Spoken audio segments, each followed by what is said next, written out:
Winston S. Churchill, The World Crisis, Volume 1, Chapter 15, Antwerp.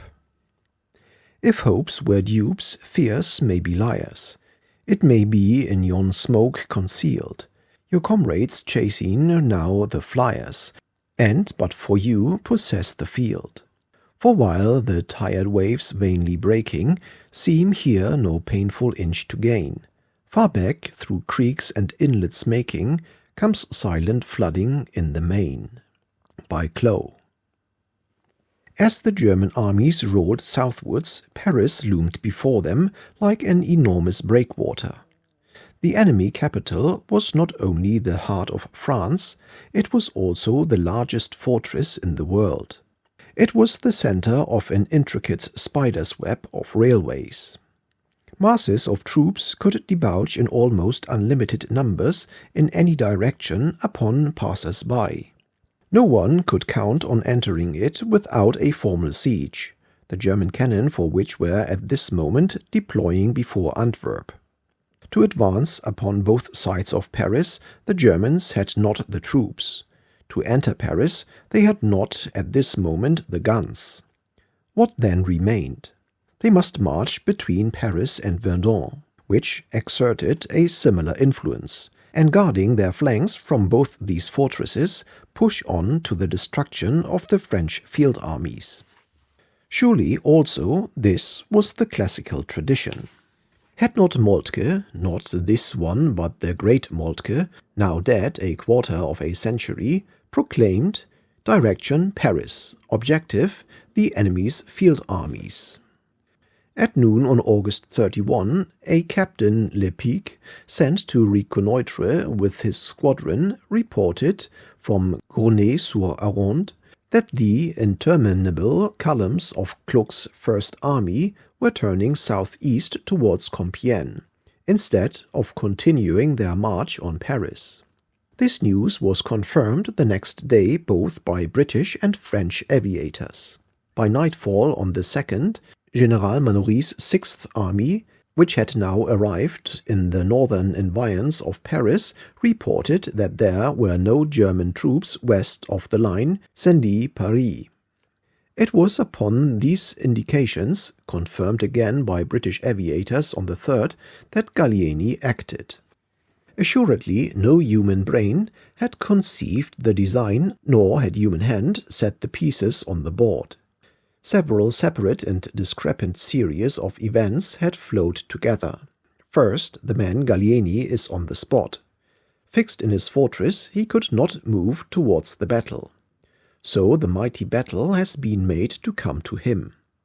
Second, the weapon has been placed in his hands, the army of Monory. It was given him for one purpose, the defense of Paris. He will use it for another, a decisive maneuver in the field. It was given him against the wish of Joffre.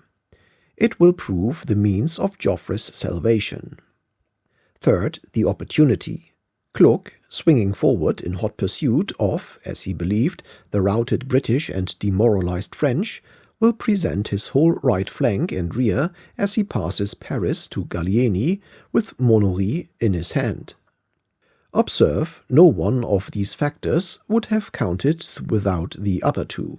All are interdependent. All are here, and all are here now.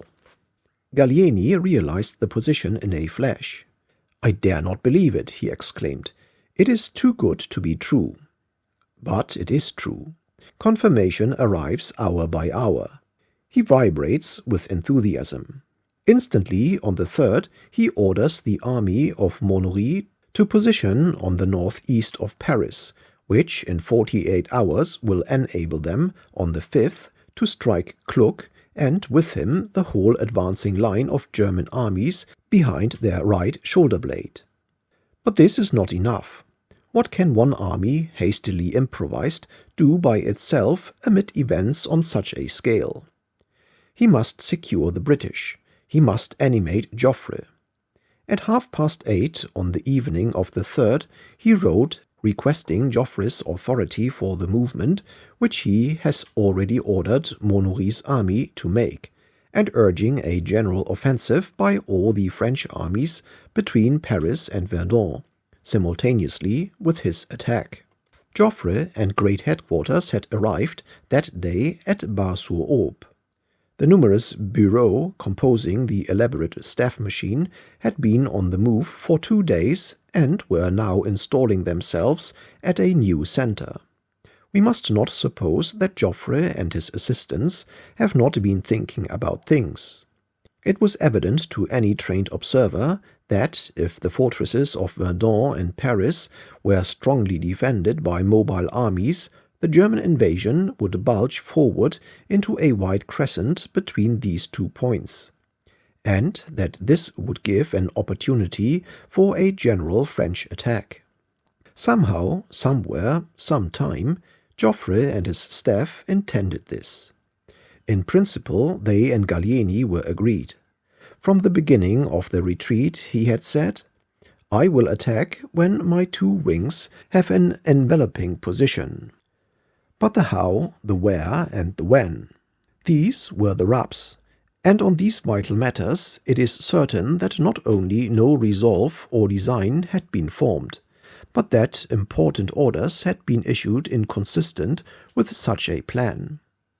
Gallieni's messenger reached Bar-sur-Aube on the night of the 3rd, and all the next morning, while Montnory's army was marching into its preparatory stations, Gallieni waited in acute anxiety. In the afternoon of the 4th, he set off by motor car to Melun to ask Sir John French for British cooperation. Remember that this man had had Joffre under his command in Madagascar, and that he is his formally designated successor. He is not thinking only of the local situation around Paris. He thinks for France, and he behaves with the spontaneous confidence of genius in action. But French is out with his troops. Murray, chief of his staff, receives the governor of Paris. The interview is lengthy and somewhat bleak. It was an unpropitious moment for a subordinate French general to propose a new and desperate battle to the British command. On September 2, Sir John French had written to Joffre offering, if the French would turn and fight a general battle on the Marne, to throw in the British army and put all things to the proof. And Joffre had written back, "I do not think it possible to contemplate at this moment a general operation on the Marne with the whole of our forces." And the British leader, who had braced himself for a supreme ordeal with his small, weary, and shot-torn army, had been chilled. By a swift reaction, remembering all that had passed since the Battle of Mons began, he had reached precipitately, but not inexcusably, the conclusion that the French had lost heart and did not feel themselves capable of regaining the offensive, at any rate for some time to come. So far, his allies had produced nothing but repulse, defeat, and retreat. All their plans, insofar as he was informed of them, seemed to have failed. He knew that the government was quitting Paris for Bordeaux. He saw that the rearmost lines of places mentioned in Joffre's instruction number 2 as the limits of the retreat were far behind the positions he occupied at the moment. He could not exclude from his mind, on the morrow of his offer being declined, the possibility of a general collapse of French resistance. Indeed, it was evident that the Germans, by the very fact of disdaining Paris, sought nothing less than the destruction of the French armies. Had he been in the German headquarters, he would have learned that at this moment Moltke looked confidently forward to driving the French masses either into Switzerland or, if Ruprecht could break through between Nancy and Toul, on to the back of their own eastern fortress line, thus swiftly compelling a universal surrender. If he had been admitted to the secrets of the French headquarters, he would have learned that Joffre had proposed to declare Paris an open town and to surrender it to the first German troops who arrived, that he had simultaneously sent orders to General Serrais to abandon Verdun, and that only Massimi's intrusion and Sarray's stubbornness had prevented both these catastrophes from being already accomplished facts. One really cannot blame Sir Archibald Murray on the knowledge that he had, and in the absence of his chief, from viewing with skepticism the ardent and admittedly unauthorized projects of the governor of Paris. However, he promised provisionally to stop the southward movement of the British army and to face about on a certain rather rearward line. Meanwhile, early on the 4th, Joffre at Bar-sur-Aube had received Gallieni's letter of the night before. All the morning he pondered upon it. Then at noon he authorized Gallieni by telegram to use the army of Montgomery, as he had proposed, but with the express condition that it should not attack north, but south of the Marne. A little later he telegraphed to Franchet d'Espery, now commanding the 5th French Army, asking him when he could be ready to take part in a general offensive. Franchet replied at 4 p.m. on the 4th that he could attack on the morning of the 6th. This answer reached Joffre between 5 and 6 o'clock, but for the next 3 hours he did nothing. He took no decision. He sent no orders. Gallieni arrived back in Paris from Melun shortly before 8 o'clock. He had been absent from his headquarters for 5 hours, and meanwhile Joffre's reply to his letter had arrived. He was disturbed by the commander-in-chief's express condition that the army of Montgomery should not attack north but only south of the Marne. Other disconcerting news reached him. He heard by telegram from Sir Henry Wilson, Murray's assistant, that the British army was continuing its retreat. And soon after he received from Colonel Huguet, the French liaison officer at the British headquarters, Sir John French's reply to his proposal. Prefer, on account of continual changes of the situation, to restudy it before deciding on further operations. It was now 9 o'clock. Apparently nothing was happening. All the armies would before dawn resume their retreat. So far as he knew, he had received nothing but the permission to make an isolated flank attack with Montgomery's army. Gallieni went to the telephone. He called up Joffre. The commander-in-chief came. The two men talked. As the commander-in-chief of the French armies circulating his orders through the official channels, Joffre towered above Gallieni. But now, almost in personal contact, Gallieni and his old subordinate spoke at least as equals.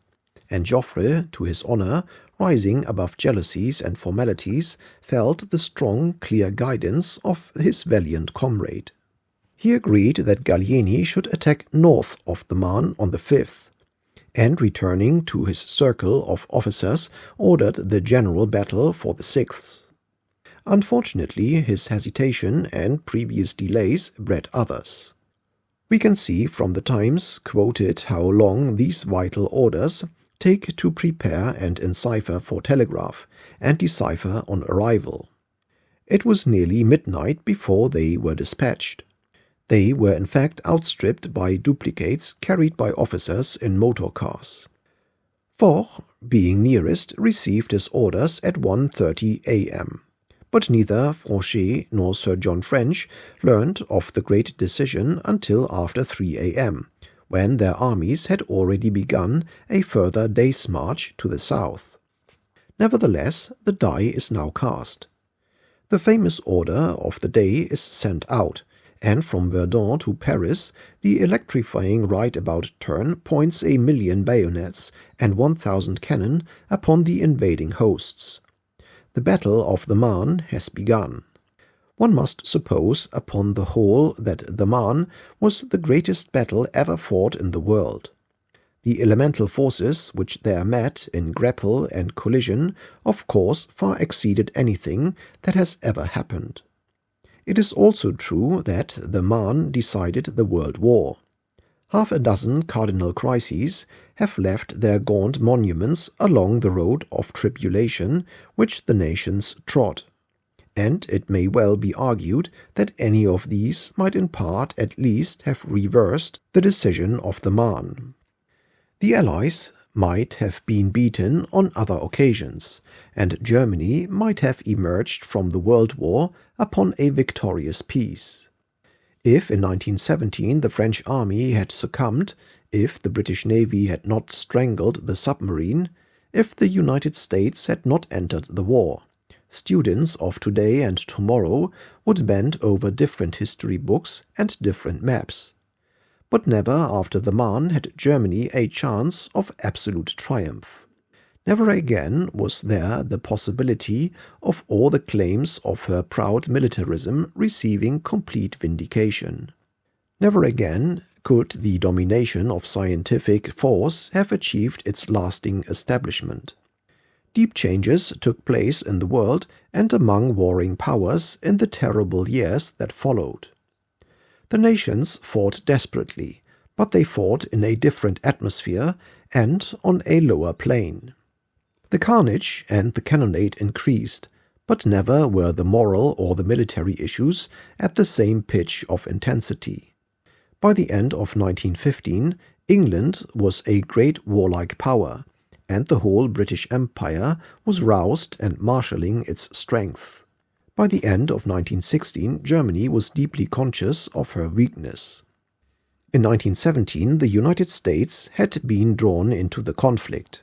It is obvious that the British Empire and the United States could in the long run have crushed Germany even if France had been completely subjugated.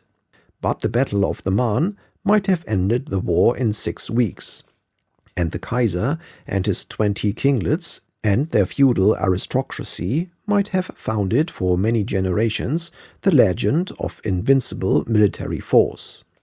We must remember that on September 3, the Emperor William II and the German General Staff knew that they were victorious in the East and had every reason to believe that within a week they would capture or destroy all the armies that withstood them in the West. On the 10th, according to White Report, Moltke informed his master with rugged truth that Germany had lost the war. Evidently, an immense transformation took place. Something of enormous and mysterious potency had worked its will, and the question, which will puzzle posterity as much as it astonished those who lived through the deluge, is what? At the time, nobody worried about the causes. Everyone, facing the new perils of the hour or the week, was concerned only with the result. The German invasion of France was stopped. The avalanche of fire and steel was not only brought to a standstill, but hurled backwards. The obsession of German invincibility was dispersed. There would be time for all the world to go to war, time even for the most peaceful and unprepared countries to turn themselves into arsenals and barracks. Surely that was enough. All bent their backs or their heads to the toil of war. And in the instructed circles of the Allies none, and in those of the Germans few, doubted which way the final issue would go. Never again need we contemplate the entire surrender of the French army before any other armies were afoot to take its place. At the very worst there would be parley, negotiation, barter, compromise, and a haggled peace. Since the war, laborious studies have been set in train, and an enormous mass of publications, official, non-official, and counter-official, has been produced. These have together assembled a multitudinous array of facts. But there are so many facts adduced, and some few vitally important facts withheld, and such disputations over the one or the other that half a dozen explanatory theories may well be championed. And the world, harassed with paying the bill, has been content to rest on the solid assurance that the French beat the Germans at the Battle of the Marne. The French official history carries its discreet narration down to midnight on September 5.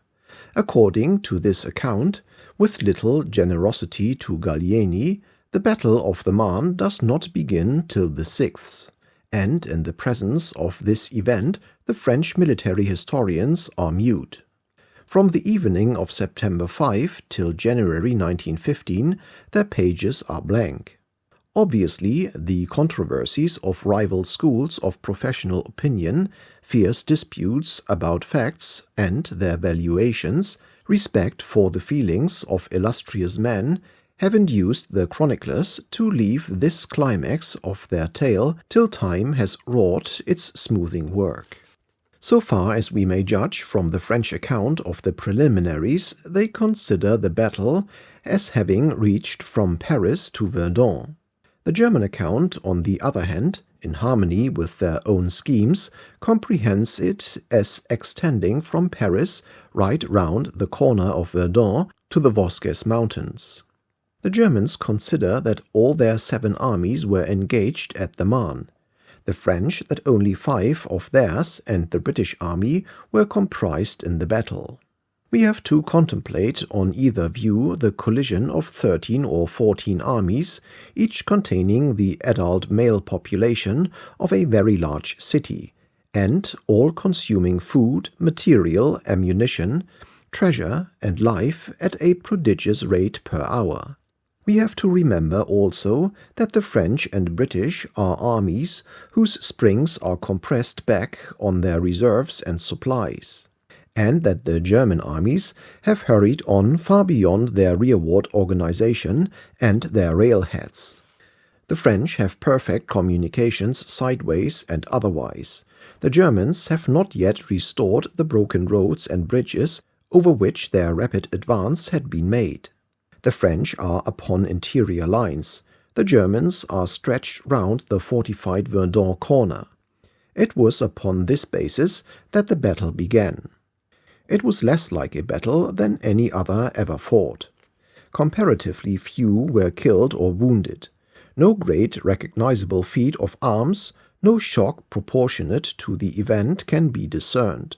Along a front of more than 200 miles, weary, war-ravaged troops were in a loose, desperate contact. Then all of a sudden one side sustained the impression that it was the weaker, and that it had had the worst of it. But what was the mechanical causation which induced this overpowering psychological reaction? I can only try to burnish a few links of chain that is still partly buried. The popular conception of the Battle of the Marne as a wild counter-rush of France upon Germany, as a leopard spring at the throat of the invaders, as an onslaught carried forward on the wings of passion and ecstasy, is in singular contrast to the truth. It took some time to turn round the French armies retreating between Verdun and Paris. These ponderous bodies could only effectually reverse their motion after a substantial number of hours and even days. No sooner had the French turned about and begun to advance than they met the pursuing Germans advancing towards them. Most prudently, they stopped at once and fired upon the Germans, and the Germans withered before their fire. It is the Battle of the Frontiers fought the other way round. No longer the French advance madly to the strains of the Marseillaise, while the German invaders stop and shoot them down with machine guns and artillery. The conditions are reversed. It is the Germans who try to advance and feel for the first time the frightful power of the French artillery. If only the French had done this at the frontiers! If only they had used modern firearms upon hostile flesh and blood at the outset! How different the picture of the world might look today. The Battle of the Marne was won when Joffre had finished his conversation with Gallieni on the night of September 4. Although the French armies had been defeated, had suffered grievous losses, and had retreated day after day, they were still an enormous unbeaten fighting force of a very high order. Although the British had retreated with great rapidity and had lost 15,000 men, The soldiers knew they had fought double their numbers and had inflicted far heavier casualties upon the German masses. Drafts and reinforcements had reached them, and they were at the moment of the turn certainly stronger than they had ever been. Although the Germans had 78 divisions on their western front compared to 55 French and British, this superiority was not enough for the supreme objective which they had in view. The Schlieffen Plan, the receipt for victory, had prescribed 97 divisions against France alone, and of these 71 were to execute the great offensive wheel through Belgium. Moltke had 19 fewer divisions in the west and 16 fewer in the great offensive wheel. From these again he had withdrawn 2 army corps, 4 divisions, to send to the Eastern Front. He had not thought it worth while to attempt to stop or delay the transport of the British Expeditionary Force across the Channel. According to the German naval history, the Chief of the General Staff personally replied that the Navy should not allow the operations that it would have otherwise carried out to be interfered with on this account. It would even be of advantage if the armies in the West could settle with the 160,000 English at the same time as with the French and Belgians. Thus, when Joffre's decision was taken, the balance had already turned strongly in favor of the Allies. Contrary to the French official narrative, the battle began on the 5th when Manoury's army came into action on the Ourcq. Let us hasten thither. General von Kluck's army is marching south and passes Paris in sight of the Eiffel Tower. One of his 5 corps is acting as flank guard. Bright and cloudless skies. Suddenly, about 1 o'clock, the flank corps begins to brush against French troops advancing upon it from Paris. In order to test the strength of their assailants, the Germans attack. At once a violent action flares out and spreads. The French appear in ever-growing strength. The flank guard is beaten. The corps retreat 7 miles with heavy losses. The attack from Paris grows and lengthens with more and more weight behind it. Night comes on. The defeated general, hoping to retrieve his fortunes with the morning, sends no word to Kluck. But a German aviator has noticed the conflict far below and the unexpected position of the fighting lines, and his report goes to the army headquarters. It is not till nearly midnight that Kluck is informed that the shield on which he had counted has been shivered. Then, and not till then, did he remember Moltke's orders, namely that in the main advance to drive the French into Switzerland, the armies of Kluck and Bülow should form a defensive flank against attacks from Paris.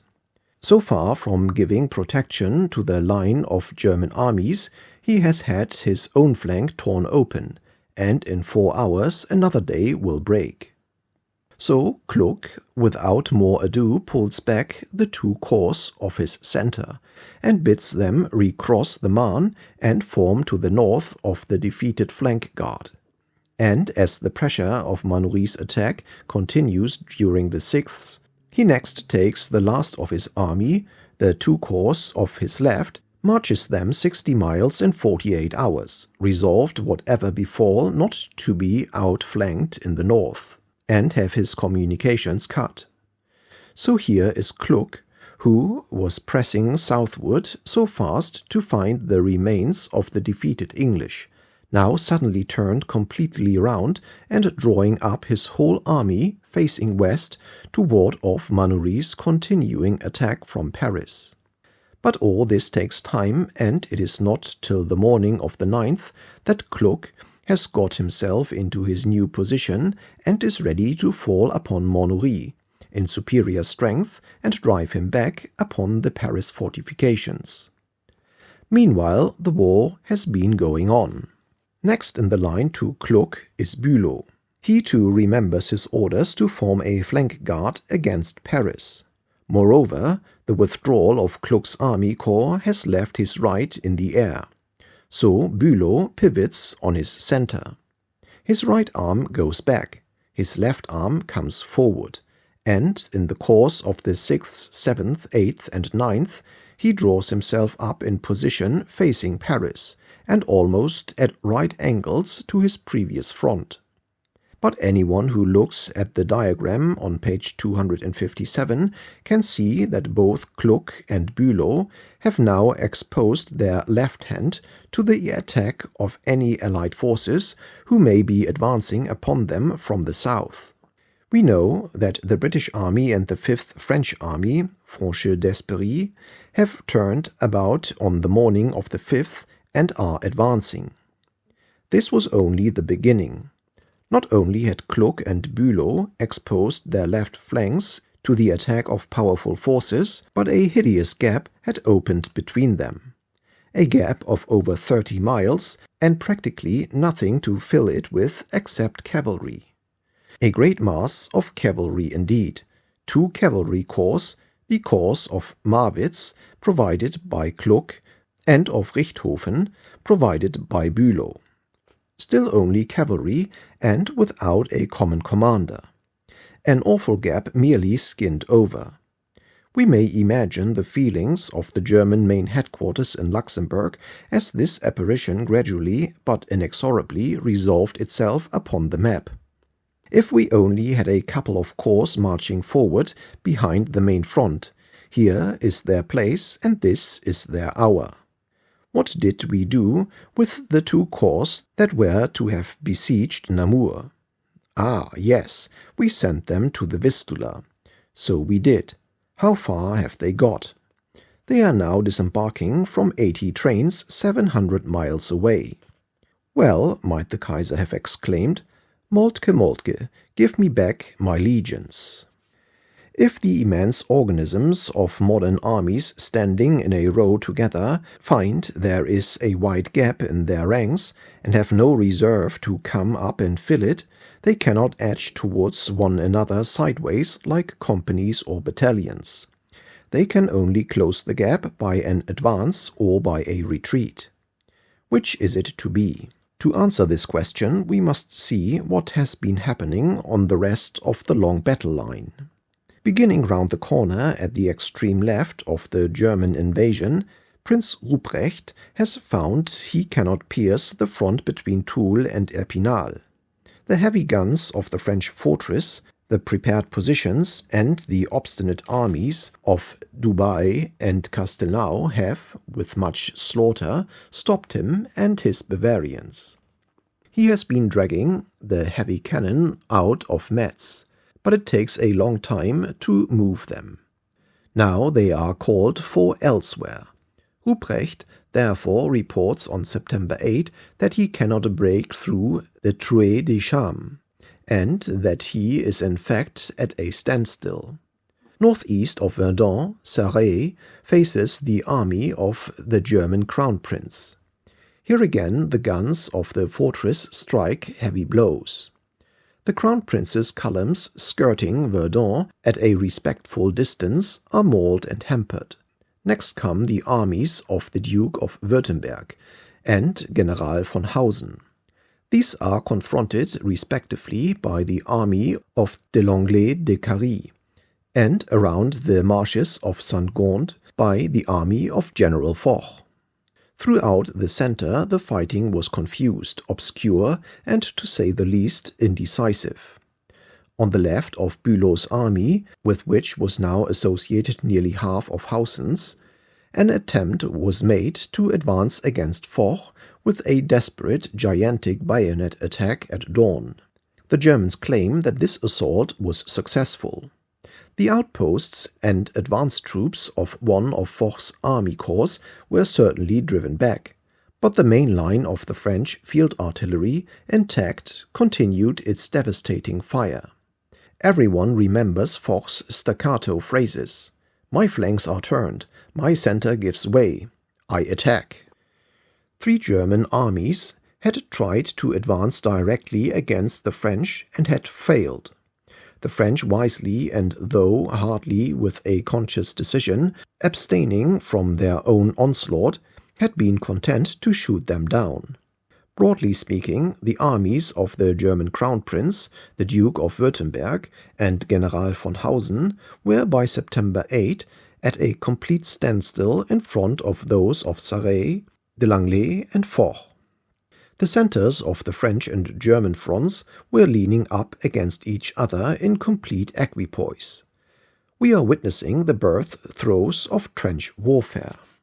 But what, meanwhile, has been happening to the gap? We must not forget the gap. It is still open, 30 miles of it between the two armies of the German right.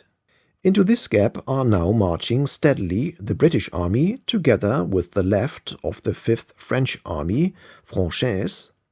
On they march, these 5 British divisions preceded by 5 brigades of their own cavalry and a French cavalry division.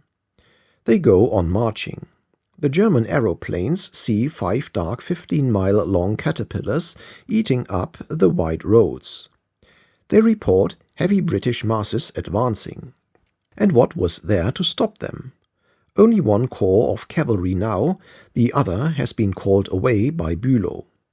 6 battalions of Jäger and, a long way back, one rather battered infantry division.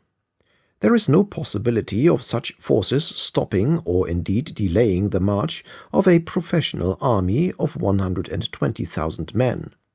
There are 3 rivers or streams to cross, 4 wooded ridges of ground to be cleared. But nothing can prevent this wedge from being driven into the gap.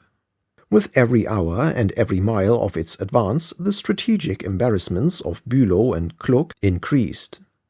Nothing had happened so far. The German cavalry and Jäger were being driven back before aggressive British rifle-using cavalry, backed by swiftly gathering bayonets and cannon. But in the whole 4 days the British lost under 2,000 men. The effects were not tactical, they were strategic. No human genius planned that the British army should advance into this gap. A series of tumultuous events had cast them into this position in the line. When they advanced, there was the gap in front of them. On the whole front it was the line of least resistance. Along it they bored and punched, and it led into the strategic vitals of the German right wing. High destiny, blind fate, regulated the none-too-vigorous, but nevertheless decisive movements of this British army. It marches on, wondering what has happened to the monster which had pursued it with whip and yell since morn. Bülow finds his right flank being rolled back by the 5th French Army, and himself cut off continually from his right-hand comrade Kluck by the British advance. Kluck, just as he has got himself into a fine position to find Monnery, finds his left and all the rear of his left hopelessly compromised and exposed. All these developments present themselves in the first instance upon the maps at Bülow's and Kluck's headquarters, loaded with 100 details concerning the supplies, the safety, and even the escape of at least 1/3 of the whole of both their armies. And the sum of these disquietudes, unwillingly disclosed item by item, reveals its terrors to the highest center of authority. We must now transport ourselves, as is our privilege, to the Emperor's headquarters at Luxembourg. Time, the morning of September 8. The magnates there assembled were already alarmed at the lack of reports of the hourly victories to which they had become accustomed. Instead comes Ruprecht's tale that he is at a standstill. Next, there is brought a captured copy of Joffre's battle orders of the 5th. The whole French army is attacking. The Crown Prince says he is pinned down. We can make only contemptible advances, he reports. We are plagued with artillery fire. The infantry simply get under cover. There are no means of advancing. What are we to do? The Dukes of Württemberg and Hausen tell the same tale in similar terms, varied only by the bayonet attack episode. As for Bülow and Kluck, one has only got to look at the map. One does not need to read the tactical reports from these armies, when their strategic torture is disclosed by aeroplane and other reports.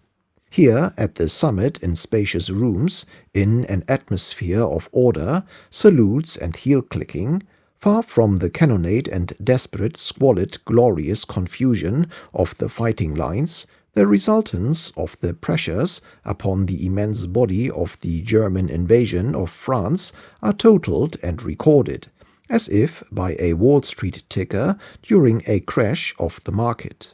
Values are changing from minute to minute. The highest authorities are reconciling themselves to new positions. The booming hopes of the third are replaced by the paper collapse of the eighth. It is the same story in terms of blood instead of scrip. Colonel Bauer, an accomplished staff officer of middle rank, has furnished us with a picture of the scene. Desperate panics seized severely the entire army, or to be more correct, the greater part of the leaders. It looked as its worst at the Supreme Command. Moltke completely collapsed.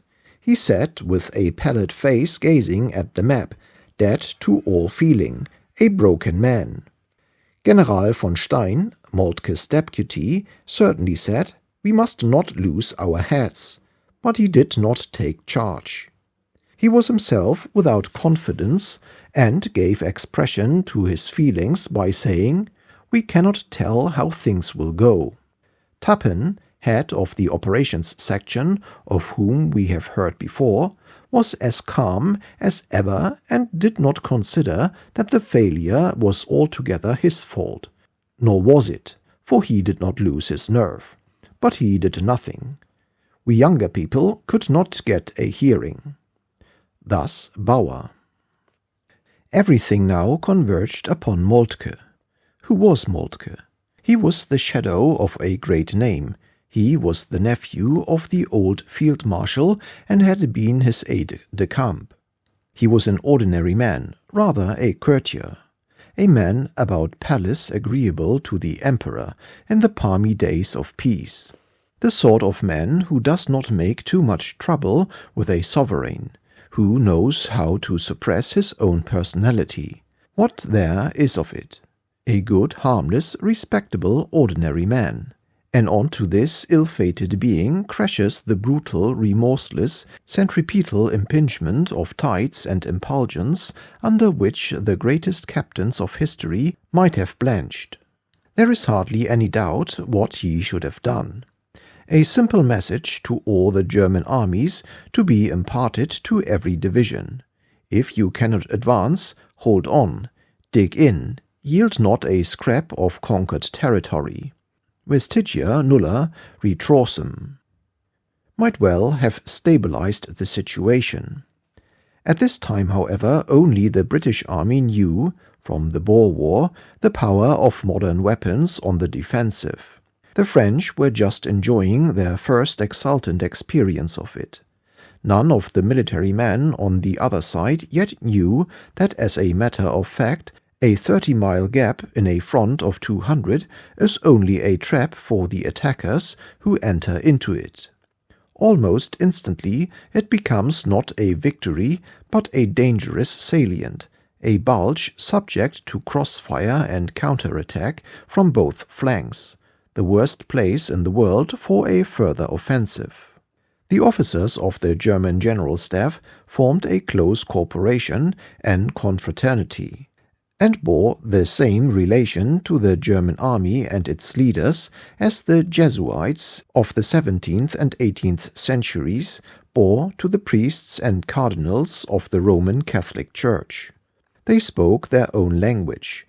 They had their own special affiliations. They moved men and things with the higher intelligence which comes from knowledge and organization. To one of these officers, Colonel Hensch, the head of the intelligence, about midday September 8, Moltke imparted his views or mute.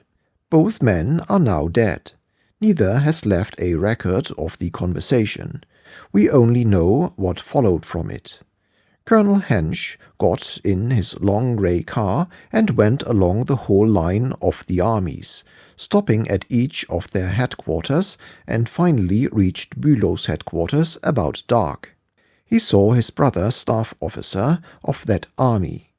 He wrestled with him long. It was agreed between them that if the British army was actually found to be across the Marne in force and advancing into the gap between Bülow and Kluck, Bülow should retreat to the Ain in conformity with all the other German armies of the right and centre. Hensch spared a few moments for a civil chat with old Bülow. The conversation, we are told, was pessimistic. He slept the night at Bülow's headquarters. He started at 7 o'clock the next morning, and the old man not being called till 9, he talked again with the general staff officer. It is clear that by this time, the reports of the previous day having been considered, there was no doubt about the heads of the British columns being across the Marne. Therefore, the conditions established the night before had been fulfilled. Bülow, on his own initiative, as directed by his staff officer, ordered the retreat of the Second Army when in due course he entered his headquarters office. Hensch, knowing what the Second Army was doing, proceeded on his way. He had some difficulty in reaching Kluck. He had to cross the Grisly Gap, and his car was blocked by masses of retreating German cavalry. He was involved in a panic, as he describes it, following a British aeroplane raid. It was not till afternoon that he reached Kluck's headquarters. Here again he dealt only with the staff officer. He never saw Kluck at all.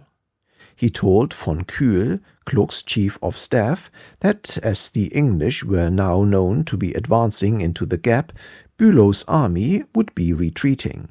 But according to Hensch, Kühl, some 2 hours before, had issued an order for retreat. Kühl, who is still alive and has written a massive book, admits that such an order had been telephoned by his subordinate, now dead, but that his subordinate had misconceived what he had intended. He declares that Hensch gave him a positive order to withdraw Kluck's army to the Ain, and seeks to lay the whole burden upon him. At the inquiry into this celebrated episode ordered by Ludendorff in 1917, Colonel Hensch was exonerated. It was found that his mission from Moltke was, in short, to see if a retreat was necessary, and if so, to coordinate the retrograde movements of the 5 German armies.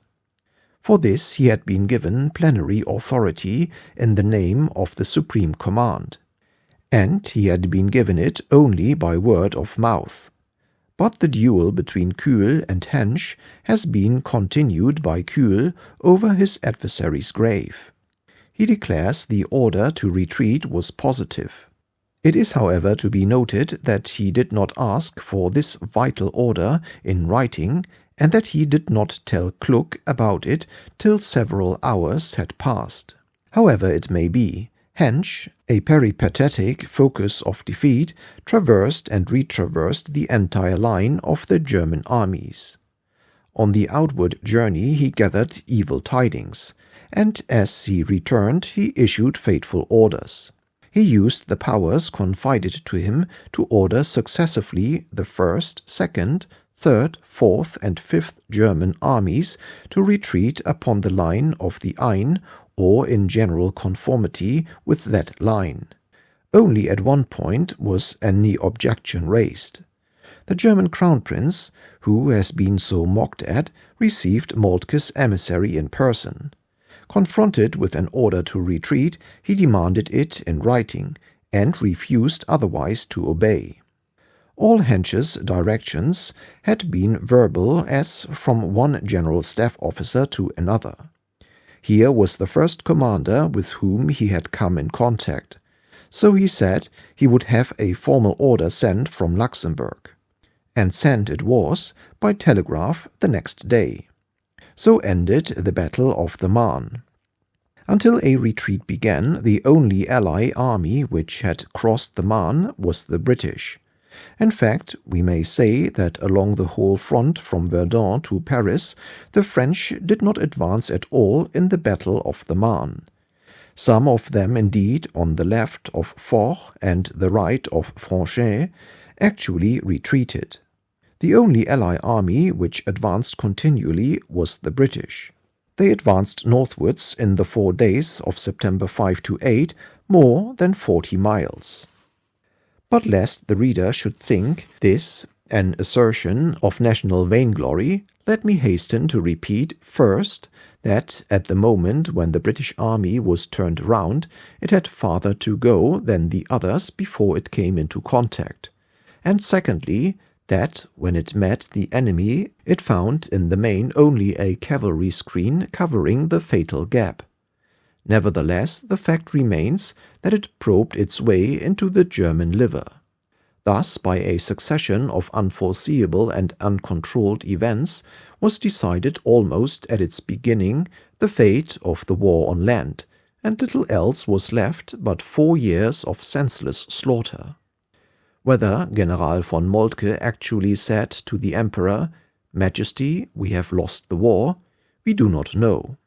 We know anyhow that with a prescience, greater in political than in military affairs, he wrote to his wife on the night of the 9th, "Things have not gone well. The fighting east of Paris has not gone in our favor, and we shall have to pay for the damage we have done." From the moment when the German hopes of destroying the French armies by a general battle, and thus of ending the war at a single stroke, had definitely failed, all the secondary and incidental objectives, which hitherto they had rightly discarded, became of immense consequence. As passion declined, material things resumed their values. The struggle of armies and nations, having failed to reach a decision, places recovered their significance, and geography rather than psychology began to rule the lines of war. Paris, now unattainable, the Channel ports, Dunkirk, Calais and Boulogne still naked, and lastly Antwerp, all reappeared in the field of values like submerged rocks when the tidal waves recedes. The second phase of the war now opened. The French, having heaved the Germans back from the Marne to the Aisne, and finding themselves unable to drive them further by frontal attacks, continually reached out their left hand in the hopes of outflanking their opponents. The race for the sea began. The French began to pass their troops from right to left. Castelnau's army, marching behind the front from Nancy, crashed into battle in Picardy, striving to turn the German right, and was itself outreached on its left. Foch's army, corps after corps, hurried by road and rail to prolong the fighting front in Artois. But round the left of this again leapt the numerous German cavalry divisions of von der Marwitz. Swoop and counter-swoop. On both sides every man and every gun were hurled as they arrived into the conflict, and the unceasing cannonade drew ever northwards and westwards, ever towards the sea. Where would the grappling armies strike blue water? At what point of the coast? Which would turn the other's flank? Would it be north or south of Dunkirk, or of Gravelines, or Calais, or Boulogne? Nay, southward still was Abbeville even attainable. All was committed to the shock of an ever-moving battle, but as this highest goal, the one safe, inexpugnable flank for the Allies, the most advanced, the most daring, the most precious, worth all the rest, guarding all the rest, gleamed Antwerp. Could Antwerp but hold out? Antwerp was not only the sole stronghold of the Belgian nation, it was also the true left flank of the Allied front in the west. It guarded the whole line of the Channel ports, it threatened the flanks and rear of the German armies in France, It was the gateway from which a British army might emerge at any moment upon their sensitive and even vital communications. No German advance to the sea-coast, upon Ostend, upon Dunkirk, upon Calais and Boulogne seemed possible, while Antwerp was unconquered. My own feeling at the outbreak of the war had been that if the right things were done, Antwerp ought to hold out for 2 or even 3 months. This is to say, until we knew the result of the main collision of the armies on all the fronts, French, Russian, Austrian. I rested my thought on Metz and Paris in 1870-71, Plevna in 1878, Port Arthur in 1904. The fall of Namur unsettled these foundations. Still, Antwerp, even apart from its permanent fortifications, was a place of great strength, fortified by rivers and inundations, and defended by all that was best in the Belgian nation and by practically its whole field army. I was from the beginning very anxious to do everything that could be done out of our slender resources to aid the Belgian king and nation to maintain their stronghold, and such small items as the Admiralty could spare in guns and ammunition were freely sent. The reports which we received from Antwerp and the telegrams of the Belgian government already at the beginning of September began to cause me deep concern.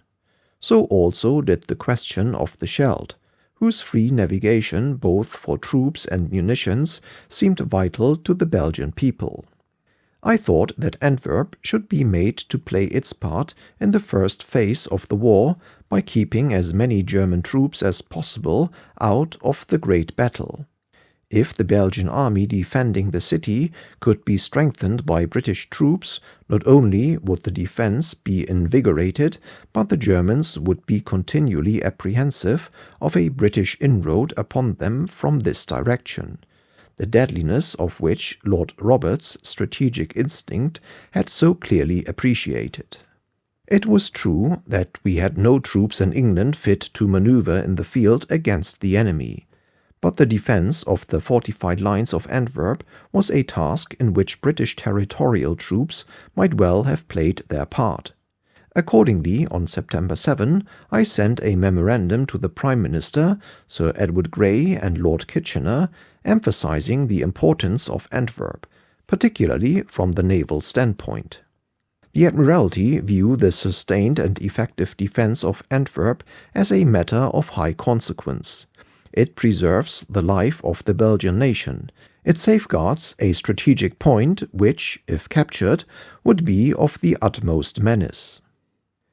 In order to save Antwerp, 2 things were necessary. First, effective defense of the fortress line, and second, free, uninterrupted communications with the sea. The first was tolerably well provided for by the Belgian army, which could easily be reinforced by British territorial troops. But the second essential, the free communication with the sea, was a larger matter, and in it were involved our relations with the Dutch. I proposed that we should request the Dutch government to give a free passage up the Scheldt to Antwerp for whatever troops and supplies were needed. I pointed out further that it was impossible to try to supply an army at Antwerp by Ostend and Ghent, that the appeal which the Belgians were then making to us to send 25,000 troops to cooperate with an equal number of Belgian troops for the purpose of keeping open the line Antwerp-St. Nicholas, Ghent, Brugg, Ostend, was a counsel of despair. To quote again from my memorandum, it involves practically a flank position for a line of supply protected by forces large enough to be hit hard and perfectly powerless against any determined German attack which it is thought worthwhile to deliver. At any moment a punch up from Brussels by a German division or larger force would rupture the line and drive the troops trying to hold it to be disarmed on neutral Dutch territory or into the sea.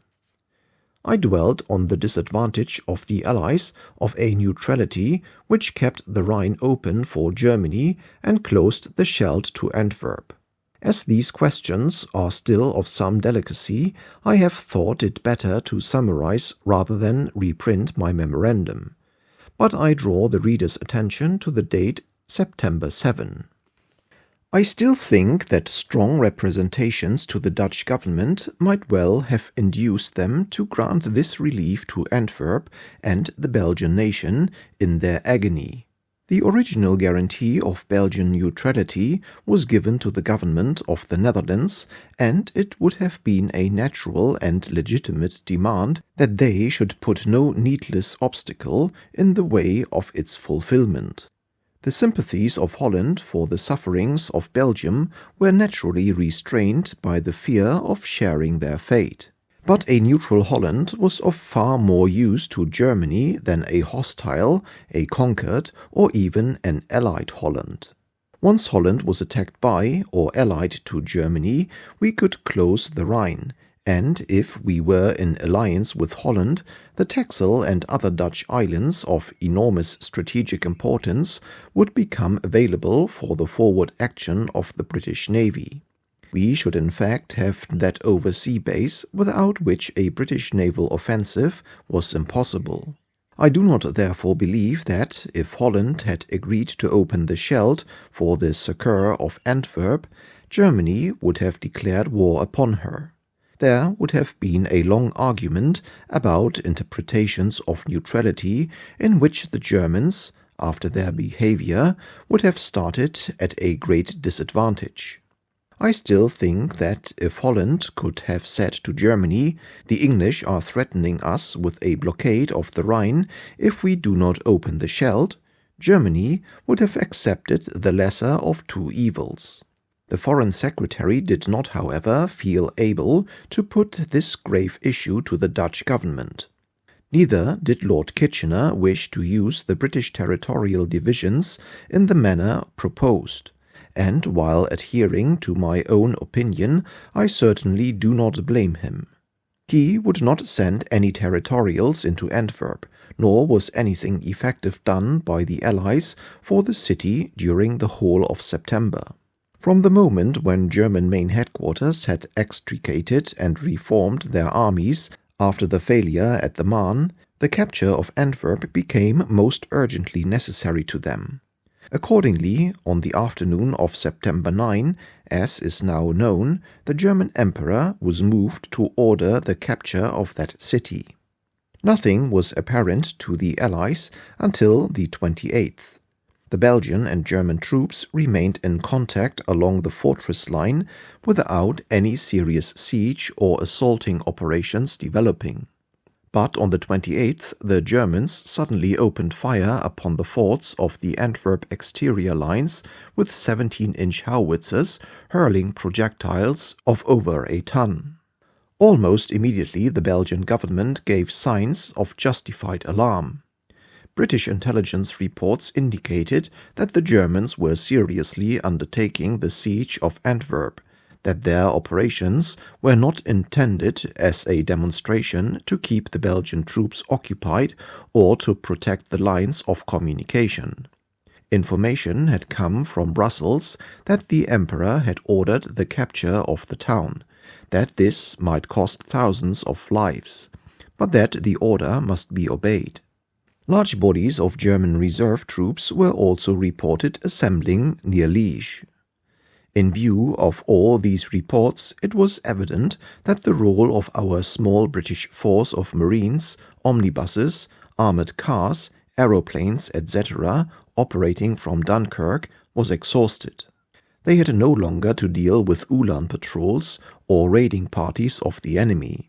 Large hostile forces were approaching the coastal area, and the imposture whereby we had remained in occupation of Lille and Tournai could be sustained no longer. Lord Kitchener was disquieted by the opening of the bombardment upon the Antwerp force. He immediately sent, on September 29, a staff officer, Colonel Dallas, into the city to report direct to him on the situation. On the evening of October 1, this officer reported that the Belgian War Minister considered the situation very grave, did not think that resistance to the German attack could be maintained by defensive measures only within the fortress, that the only way to save Antwerp from falling was by a diversion from outside on the German left flank, that the French had offered a division and that he looked forward to cooperation by an English force also, if that could be arranged.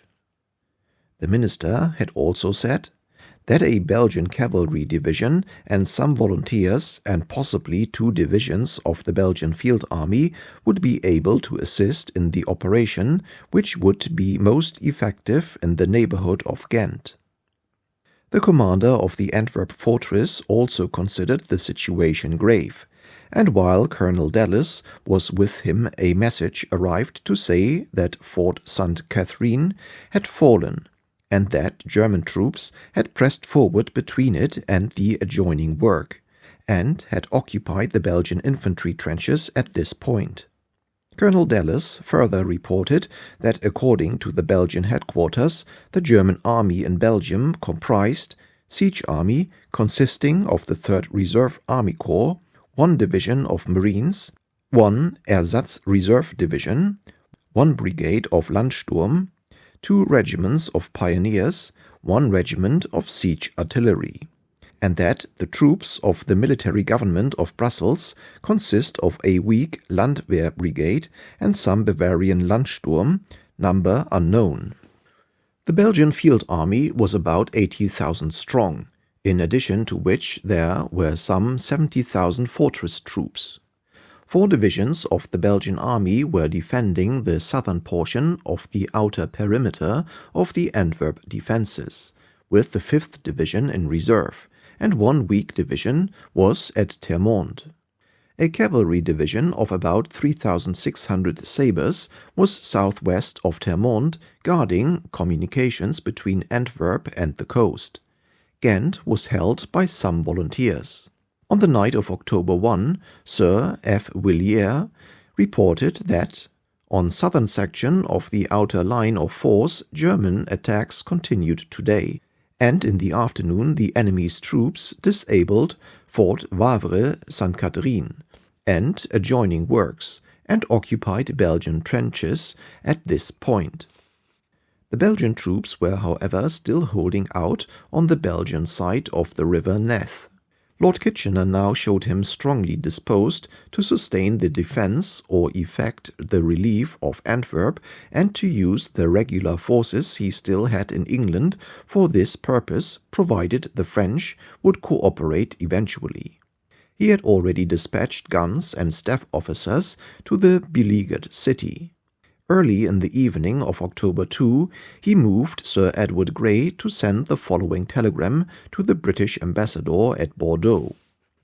The French government should be informed that military advisers here consider that in view of the superior forces Germany has in the field there, the dispatch of a French territorial division with the additions proposed in 10 days' time, together with the force we are prepared to send, would not be able effectively to force the Germans to raise the siege of Antwerp. Unless something more can be done, they do not advise the dispatch of the force. We are sending some heavy artillery with personnel to assist Belgians. Situation at Antwerp is very grave, and French government will fully realize the serious effect on the campaign that would be entailed by its loss. Unless the main situation in France can be decided favorably in a short time, which would enable us to relieve Antwerp by detaching a proper force, it is most desirable that General Joffre should make an effort and send regular troops to region of Dunkirk, from which post they could operate in conjunction with our reinforcements to relieve Antwerp. We can send some first-line troops, but not sufficient by themselves to raise the siege of Antwerp, and we cannot send them to cooperate with any but French regulars. If General Joffre can bring about a decisively favorable action in France in 2 or 3 days, the relief of Antwerp may be made the outcome of that. But if not, unless he now sends some regular troops, the loss of Antwerp must be contemplated. All he was able to send to Antwerp was the following: Be very careful not to raise hopes of British and French forces arriving quickly to relieve Antwerp. The matter has not been decided, as the territorial division offered by France in 10 days' time would, in my opinion, be quite incapable of doing anything towards changing the situation at Antwerp. I have represented this. Unless a change is made, I consider it would be useless to put in our little force against the very superior German forces in the field round Antwerp. He then entered in some detail upon the few guns he was sending, giving particular directions about the use of the 2 9.2s. Up to this point I had not been brought into the affair in any way. I read, of course, all the telegrams almost as soon as they were received or dispatched by Lord Kitchener, and followed the situation constantly. I warmly approved the efforts which Lord Kitchener was making to provide or obtain succour for Antwerp, and I shared to the full his anxieties. I saw him every day, but I had no personal responsibility, nor was I directly concerned. My impression at this time was that the situation at Antwerp was serious but not immediately critical, that the place would certainly hold out for a fortnight more, and that meanwhile Lord Kitchener's exertions or the influence of the main battle in France would bring relief. So much was this the case that I proposed to be absent from the Admiralty for about 18 hours on the 2nd to 3rd of October. I had planned to visit Dunkirk on October 3 on business connected with the Marine Brigade and other details sent there at General Joffre's request. At 11 o'clock on the night of the 2nd, I was some 20 miles out of London on my way to Dover when the special train in which I was travelling suddenly stopped, and without explanation returned to Victoria Station. I was told on arrival I was to go immediately to Lord Kitchener's house in Carlton Gardens. Here I found shortly before midnight, besides Lord Kitchener, Sir Edward Grey, the First Sea Lord, and Sir William Tyrrell, of the Foreign Office. They showed me the following telegram from our Minister, Sir Francis Villiers, sent from Antwerp at 8:20 p.m. and received in London at 10 p.m. on October 2. The government have decided to leave tomorrow for Ostend, acting on advice unanimously given by Superior Council of War in presence of the King. The King with field army will withdraw, commencing with advanced guard tomorrow in the direction of Ghent to protect coastline, and eventually, it is hoped, to cooperate with the Allied armies. The Queen will also leave. It is said that town will hold out for 5 or 6 days, but it seems most unlikely that, when the court and government are gone, resistance will be so much prolonged. Decision taken very suddenly this afternoon is result of increasingly critical situation. I have seen both Prime Minister and Minister for Foreign Affairs who maintain that no other course was possible, in view of danger that the King's government and field army will be caught here. I saw that my colleagues had received this news, which they had already been discussing for half an hour, with consternation. The rapidity with which the situation had degenerated was utterly unexpected. That the great fortress and city of Antwerp, with its triple line of force and inundations, defended by the whole Belgian field army, a force certainly equal in numbers to all the German troops in the neighborhood, should collapse in perhaps 48 hours, seemed to all of us not only terrible but incomprehensible.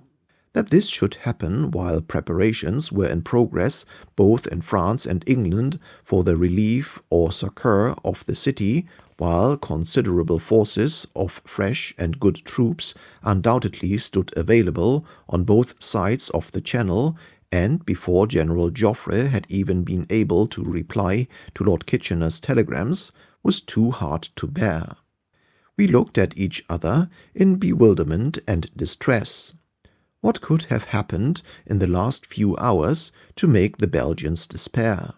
Our last telegram from Colonel Dallas, received that afternoon, had said, "Situation unchanged during night, and Germans have not made further progress. Great slaughter of Germans reported, and corresponding encouragement to Belgians, who are about to undertake counterattack in neighborhood of Fort St. Catherine." And now a message at 10 p.m. announced immediate evacuation and impending fall. Those who in years to come look back upon the first convulsions of this frightful epoch will find it easy with after-knowledge and garnered experience to pass sagacious judgment on all that was done or left undone. There is always a strong case for doing nothing, especially for doing nothing yourself. But the small group of ministers who met that midnight in Lord Kitchener's house, the duty of making sure that Antwerp was not cast away without good cause, while the means of saving it might well be at hand, was clear. I urged strongly that we should not give in without a struggle, and we decided unitedly upon the following telegram to Sir F. Villiers. October 3, 1914, 12:45 a.m. The importance of Antwerp being held justifies a further effort till the course of the main battle in France is determined.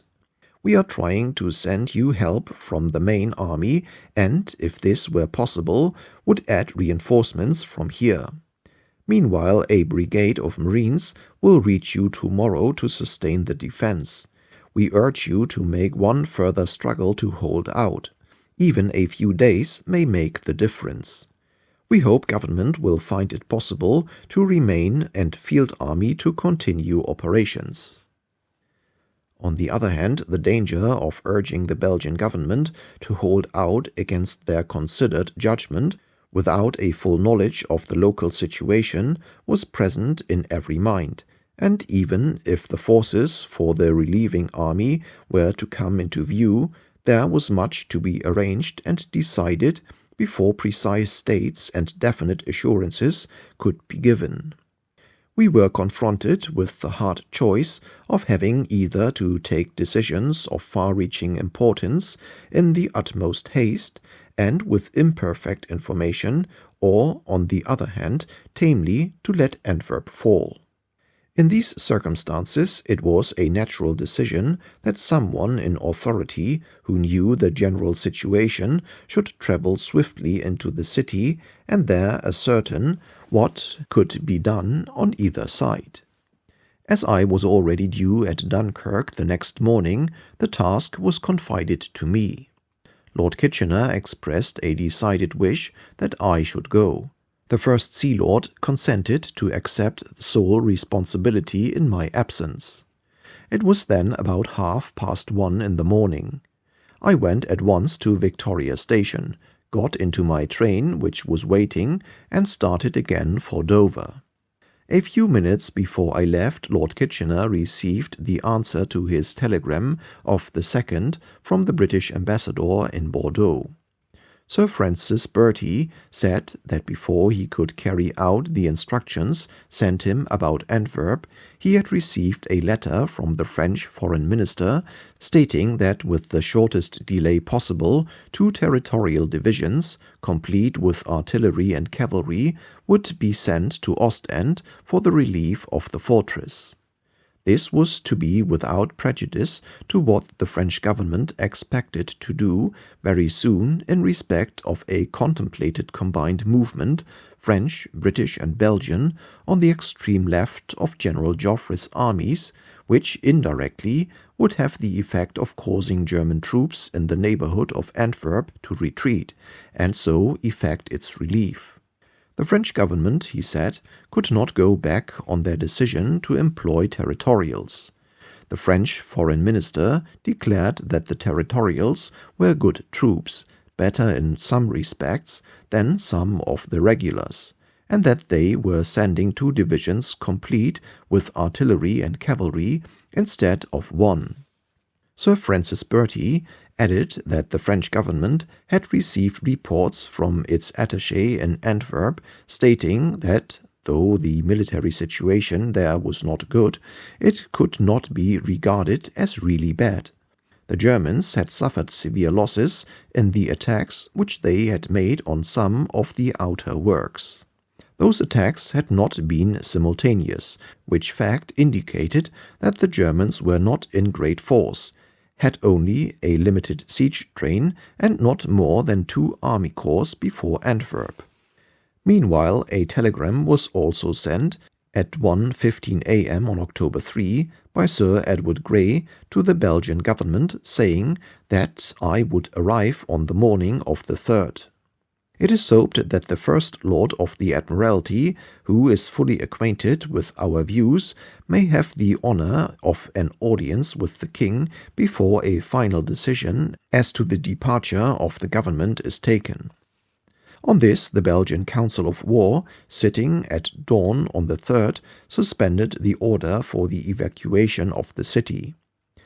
I communicated at once with Minister of War, telegraphed Sir F. Villiers on October 3 at 6:37 a.m. He summoned a meeting of ministers who, after deliberation, informed me that, awaiting arrival of First Lord, they had decided to postpone departure. Audience with King for Mr. Churchill will be arranged for at as early an hour as possible. Lord Kitchener now threw himself into the task of concentrating and organizing a relieving army.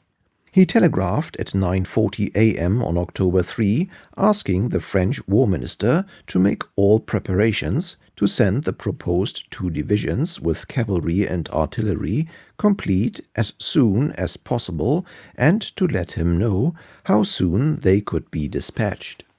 He was asked in reply whether he would prefer 1 territorial division with a complete brigade of Fusiliers Marines. He replied that he preferred the 2 divisions and that the question of time was of the greatest importance and urgency. He was told, however, that it had been decided to send the Fusiliers Marines after all. He replied that whichever was most convenient to the French should be sent, so long as it was sent with the least delay possible. He telegraphed to his staff officer in Antwerp, Colonel Dallas, at 2:15 p.m. on October 3. What force, in your opinion, would suffice? Give full details of what troops are most required to deal with the situation in cooperation with the Belgian Field Army. The French government say they will send 2 divisions with full complement of cavalry and artillery, but I do not yet know when they will be available. If a corps of our troops under Sir John French, together with the 7th Division and cavalry division from here, were concentrated at Lille in order to attack the right flank of the main German army and drive it back, would this action, if accomplished in about 4 or 5 days, in your opinion, relieve the situation at Antwerp quickly enough to prevent the fall of the place? Or must any troops employed to relieve Antwerp be sent there via Zeebrugge? And, if so, can you give me approximately the longest time we can have to get troops there, so that I can inform the French government? At 7:35 on the same afternoon, the composition of the French contingent was received from the British ambassador. 87th Territorial Division from Havre under General Roy, consisting of 12 battalions of infantry, 2 groups of artillery, 90mm guns, 2 squadrons of reserve cavalry, dragoons, now being formed at Dunkirk, 1 engineer company, headquarters and staff, and usual services attached to a division. The Fusiliers Marines Brigade, under command of Rear Admiral Ronach, will be composed of 2 regiments of Fusiliers Marines, 6,000, 86 mitrailleuses manned by seamen, 260, 1 regiment of Zouaves, 2,000, total of contingent about 23,000 men. The Havre Division will embark there on the 5th of October, and should be landed at Dunkirk on the 7th of October. The Fusiliers Marines Brigade will be sent to Dunkirk by land instead of by sea. It will arrive at Dunkirk at about same time as the Territorial Division, namely the 7th of October. I did not reach Antwerp till after 3 p.m., and after consulting with Colonel Dallas, I was visited by the Belgian Prime Minister. Monsieur de Broqueville was a man of exceptional vigor and clarity both of mind and speech. He had been called to the helm of the Belgian state at the moment of the decision not to submit to wrongful aggression. He explained to me the situation with precision. General de Guise, the commander of the fortress, added his comments. The outer forts were falling one by one. 5 or 6 shells from the enormous German howitzers were sufficient to smash them to their foundations, to destroy their defenders even in the deepest casemates, and to wreck the platforms of the guns. Now the forts of the inner line were being similarly attacked, and there was no conceivable means of preventing their destruction one after another at the rate of about a fort a day. The army was tired and dispirited through having been left so long entirely upon its own resources without ever a sign of the Allies for whom they had risked so much. Material of every kind, guns, ammunition, searchlights, telephones, entrenching materials, was scanty. The water supply of the city had been cut off. There were many rumors of German sympathizers in its large population of 400,000. At any moment the front might be broken in under the heavy artillery attack which was then in progress. But this was only half the danger. The life and honor of the Belgian nation did not depend on Antwerp, but on its army. To lose Antwerp was disastrous. To lose the army as well was fatal. The Scheldt was barred by a severe interpretation of neutrality. The only line of retreat was by a dangerous flank march parallel to the Dutch frontier and the sea coast. 2 Belgian divisions and the cavalry division were staving off the Germans from this only remaining line of retreat. But the pressure was increasing and the line of the Dendre was no longer intact. If Ghent fell before the Belgian army made good its retreat, nothing would be saved from the ruin. In these circumstances they had decided first to withdraw to what was called the entrenched camp on the left bank of the Scheldt, that is to say, towards their right, and secondly, in the same direction through Ghent towards the left flank of the Allied armies. These orders had been suspended in consequence of the telegram from the British government. I then exposed Lord Kitchener's plan and stated the numbers of the French and British troops already available for the assistance of the Belgian army. I emphasized the importance of holding the city and delaying the Germans as long as possible without compromising the retreat of the army. I pointed out that the issue of the battle for the seaward flank still hung in the balance, and that the main armies were drawing nearer to Belgium every day. I asked whether the relieving forces mentioned, if actually sent, would influence their decision. They replied that this was a new situation, that, had this help been forthcoming earlier, events might have taken a different course. Even now, if their line of retreat were safeguarded by the arrival of Allied troops in the neighborhood of Ghent, they were prepared to continue the resistance. I thereupon drew up, with their approval and agreement, the following telegram to Lord Kitchener. Antwerp, October 3, 1914, 6:53 p.m. Received 9:45 p.m. Subject to confirmation on both sides, I have made following arrangement with Monsieur de Broqueville, Prime Minister. Every preparation to be made by Belgian government now for a resistance of at least 10 days, and every step taken with utmost energy. Within 3 days, we are to state definitely whether we can launch big field operation for their relief or not, and when it will probably take effect. If we cannot give them a satisfactory assurance of substantial assistance within 3 days, they are to be quite free to abandon defense if they think fit. In this case, should they wish to clear out with field army, we, although not able to launch the big operation, are to help their field army to get away by sending covering troops to Ghent or other points on line of retreat. Thus anything they will have lost in time by going on defending Antwerp with all their strength will be made up to them as far as possible by help on their way out. Further, we will meanwhile help their local defense in all minor ways, such as guns, marines, naval brigades, etc. I have put the terms high to avoid at all costs our undertaking anything we could not perform, and also to avoid hurry in our saying what troops we can spare for big operations.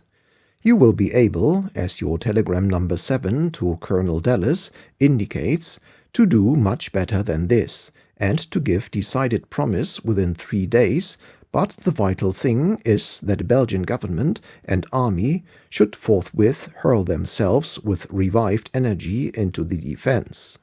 Attack is being harshly pressed at this moment, and half measures would be useless. But Prime Minister informs me that they are confident they can hold out for 3 days, pretty sure they can hold out for 6, and will try 10. This arrangement, if adopted, will give time necessary for problem to be solved calmly. 2,000 Marines are arriving this evening. I am remaining here till tomorrow.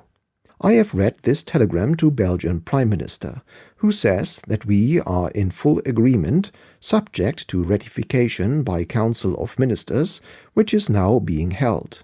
If you clinch these propositions, pray give the following order to the Admiralty. Send at once both naval brigades, minus recruits, via Dunkirk into Antwerp, with 5 days' rations and 2 million rounds of ammunition, but without tents or much impedimenta. When can they arrive? I had been met on arrival by Admiral Oliver, the director of the Naval Intelligence Division. This officer had been sent by the Admiralty on September 29 to see what could be done to disable the large quantity of merchant shipping which lay in the Scheldt, so that if the city fell, it could not be used by the Germans for embarking troops to invade England. He was a great standby in this time of stress. Night and day he labored on the ships. With the assistance only of a Belgian sapper officer, 4 privates and a Belgian Boy Scout, he inserted explosive charges between the cylinders of 38 large vessels, and by this means ruptured the propelling machinery so that not one of them was fit to go down the Scheldt during the whole of the German occupation. While waiting for the reply from London that afternoon and also the next morning, I went out and examined the front. A leafy enclosed country, absolutely flat, a crescent of peering German kite balloons, a continuous bombardment, scarcely anything in the nature of an infantry attack, wearied and disheartened defenders. It was extremely difficult to get a clear view and so understand what kind of fighting was actually going on. We were, however, at length able to reach the actual inundations beyond which the enemy was posted. Entrenching here was impossible for either side, owing to the water met with at a foot's depth. The Belgian pickets crouched behind bushes. There was at that moment no rifle fire, but many shells traversed the air overhead on their way to the Belgian lines. Although the artillery fire of the Germans at Antwerp was at no time comparable to the great bombardments afterwards endured on the Western Front, it was certainly severe. The Belgian trenches were broad and shallow, and gave hardly any protection to their worn-out and, in many cases, inexperienced troops. As we walked back from the edge of these inundations along a stone-paved highroad, it was a formidable sight to see on either hand the heavy shells bursting in salvos of 3s and 4s, with dense black smoke near or actually inside these scanty shelters in which the supporting troops were kneeling in fairly close order. Every prominent building, chateau, tower or windmill was constantly under fire. Shrapnel burst along the roadway, and half a mile to the left a wooded enclosure was speckled with white puffs. 2 or 3 days at least would be required to make sound breastworks or properly constructed and drained trenches or rifle pits. Till then it must be mainly an affair of hedges and houses, and the ineffective trenches were merely shell traps. Antwerp presented a case, till the Great War unknown, of an attacking force marching methodically, without regular siege operations, through a permanent fortress line behind advancing curtains of artillery fire. Fort after fort was wrecked by the 2 or 3 monster howitzers, and line after line of shallow trenches was cleared by the fire of field guns. And following gingerly upon these iron footprints, German infantry, weak in numbers, raw in training, inferior in quality, warmed and waddled their way forward into the second strongest fortress in Europe. As the fire of the German guns drew ever nearer to the city, and the shells began to fall each day upon new areas, the streams of country folk, escaping from their ruined homes, trickled pitifully along the roads, interspersed with stragglers and wounded. Antwerp itself preserved a singular calm. The sunlit streets were filled with people listening moodily to the distant firing. The famous spires and galleries of this ancient seat of wealth and culture, the spacious warehouses along the Scheldt, the splendid hotels with every modern convenience, the general air of life, prosperity, and civilization created an impression of serene security wholly contradicted by the underlying facts. It was a city in a trance. The Marines did not arrive until the morning of the 4th, and went immediately into the line. When I visited them the same evening, they were already engaged with the Germans in the outskirts of Lierre. Here, for the first time, I saw German soldiers creeping forward from house to house or darting across the street. The Marines fired with machine guns from a balcony. The flashes of the rifles and the streams of flame pulsating from the mouth of the machine guns lit up a warlike scene amid crashing reverberations and the whistle of bullets. 20 minutes in a motor car, and we were back in the warmth and light of one of the best hotels in Europe, with its perfectly appointed tables and attentive servants, all proceeding as usual. The reply of the British government reached me on the morning of the 4th, and I sent it at once to Monsieur de Broqueville. Lord Kitchener to First Lord. Am arranging expeditionary force for relief of Antwerp as follows. British force, 7th Division, 18,000 men, 63 guns under General Capper. Cavalry Division, 4,000 men, 12 guns under General Byng, to arrive at Zeebrugge 6th and 7th October. Naval Detachment, 8,000 men already there, under General Aston. Also naval and military heavy guns and detachments already sent. Headquarter staff will be subsequently notified. French force, Territorial Division, 15,000 men, proper complement of guns and 2 squadrons, General Roy. to arrive Ostend 6th to 9th of October. Fusiliers Marines Brigade, 8,000 men under Rear Admiral Ronark.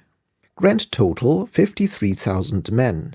Numbers are approximately correct. Also one from Prince Louis at 10:30 a.m.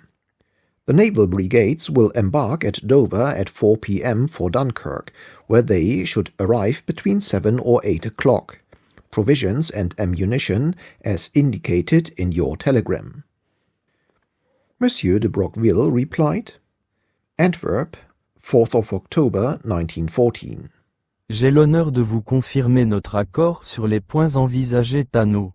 Comme je vous l'ai dit dès notre première conversation, nous entendons, coûte que coûte, conserver Anvers. C'est pour nous un devoir national de premier ordre. Je tiens à vous répéter aussi que, si nous avons été sérieusement affectés de ne pas voir nos puissants garants répondre plus tôt à nos demandes de secours, notre volonté de lutter jusqu'à la mort n'a pas été affaiblie un seul instant. L'appui des 9000 fusiliers de marine envoyés par votre gouvernement hier et demain est pour la conservation de la place d'Anvers un appui précieux. Plus précieux encore est l'envoi de la 7 division, appuyée par la 3 division de cavalerie.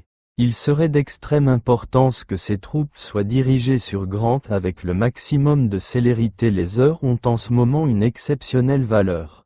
Les hautes autorités militaires et le gouvernement tout entier, consultés par moi, acceptent avec une véritable satisfaction l'entente qui s'est établie entre nous.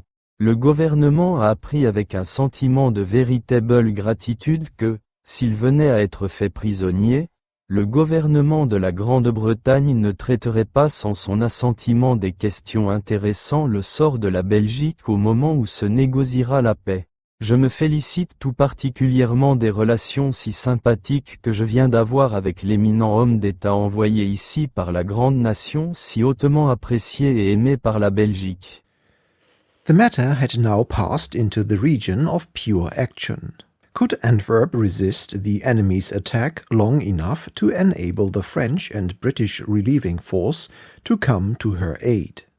Secondly, if this succeeded, could 9 or 10 Allied divisions at Antwerp and Ghent hold the Germans in check until the left wing of the main armies, advancing daily from the south, could join hands with them? In that case, the Allied lines in the west might be drawn through Antwerp, Ghent and Lille. All this turned on a few days, and even on a few hours. Judged by the number of troops available on both sides, the chances of the Allies appeared good. On paper, they were nearly twice as strong as the enemy. But the Belgian army had been left without aid or comfort too long. The daily destruction of their trusted force, the harsh and unceasing bombardment of a vastly superior artillery, their apprehensions for their line of retreat, the cruel losses and buffetings they had suffered since the beginning of the war, had destroyed their confidence and exhausted their strength. The prime and vital need was to maintain the defense of Antwerp against the unceasing artillery attack to which its whole southern front was exposed. The position behind the river was capable of being made a strong one. It was potentially stronger in many respects than the line of the Yser, along which a fortnight later this same Belgian army, in spite of further losses and discouragements, was to make a most stubborn and glorious defense. But despondency in the face of an apparently irresistible artillery and the sense of isolation struck a deadly chill. Meanwhile, however, help was hurrying forward. The Marines were already in the line. Armored trains with naval guns and British bluejackets came into action on the morning of the 4th. The 2 naval brigades reached Dunkirk that night and were due to enter Antwerp on the evening of the 5th. At the special request of the Belgian staff, they were to be interspersed with Belgian divisions to impart the encouragement and assurance that succor was at hand. The British 7th Division and 3rd Cavalry Division carried daringly across the water upon personal orders from Prince Louis in the teeth of submarines, began to disembark at Ostend and Seebrugge from the morning of the 6th onward. The French division was embarking at Havre. Admiral Ronnac and his 8,000 Fusilier Marines were already entrained for Dunkirk, if only Antwerp could hold out. Meanwhile, also, it must be remembered, Sir John French was secretly withdrawing the British army from the Aisne and moving round behind the French front to the neighbourhood of Saint-Omer, with the intention of striking at Lille and beating in the German right. Every day that large German forces were detained in front of Antwerp helped and covered the detrainment and deployment of his army and increased its chances of success. But every day became graver also the peril to the Belgian army of being cut off if, after all, the Germans should be the victors in the main battle. The anxieties and uncertainties of this tremendous situation had to be supported by the Belgian chiefs in addition to those of the actual German attack battering on the crumbling Antwerp front and its exhausted defenders. That they were borne with constancy and coolness, that the defense was prolonged for 5 momentous days, and that although the Antwerp front was broken in before effective help could arrive, the Belgian field army was safely extricated, was a memorable achievement. The attitude of the King and Queen through these tense and tragic days was magnificent. The impression of the grave, calm soldier king presiding at council, sustaining his troops and commanders, preserving an unconquerable majesty amid the ruin of his kingdom, will never pass from my mind. Meanwhile, Lord Kitchener and Prince Louis continued to give the necessary orders from London. I now found myself suddenly, unexpectedly, and deeply involved in a tremendous and hideously critical local situation which might well continue for some time.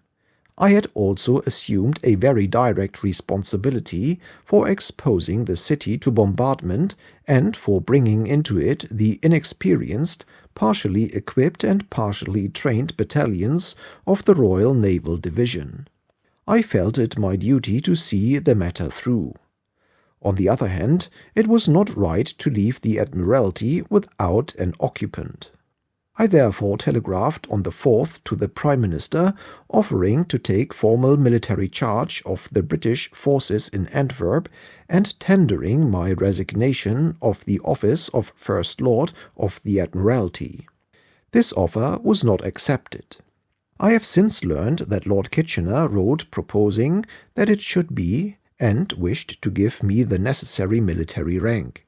But other views prevailed, and I certainly have no reason for regret that they did so. I was informed that Sir Henry Rawlinson was being sent to the city and was requested to do my best until he arrived. October 5 was a day of continuous fighting. The situation fluctuated from hour to hour. I print the telegrams of this day in their sequence. I telegraphed to Lord Kitchener. 10:18 a.m. October 5. Line of the Neth is intact. Marine Brigade holding important sector northwest of Lierre. Has been briskly engaged during the night, with about 70 casualties so far. It seems not unlikely that the German attack will be directed on this point, as passage of river is easier there.